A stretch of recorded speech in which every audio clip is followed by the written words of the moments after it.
ওই যে বুড়ি মা আমার নবীর রাস্তায় কাটা বিছায় রাখতো। মায়ার নবী ফজরের সময় মসজিদে যাওয়ার সময় কাটাগুলি হাত দিয়া সরায় সরায় নবী মসজিদে যাইতেন। নবী রাতের অন্ধকারে কাটা রাস্তার মধ্যে পুঁতে পুঁতে রাখত।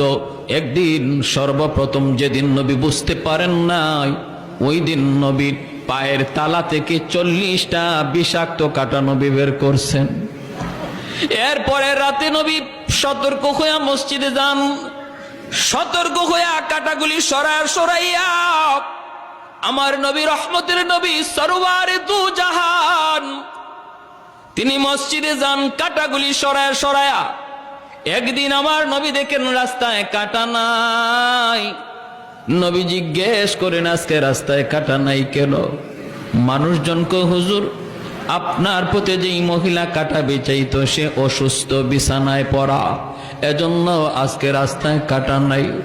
রহমতের নবী কয়, আমারে তোমরা নিয়ে যাও, আমি আমার বুড়ি মারে, অসুস্থ মারে দেখতে যাব। যেই মহিলা আমার নবীর পায়ে থেকে রক্ত ছড়াইলো, ওই মহিলা অসুস্থ হয়েছে, নবী তারে দেখতে বাড়িতে যাইতেছেন। কন্যা সুবহানাল্লাহ। আমরা হইলে বলতাম তাড়াতাড়ি মরে না কেন?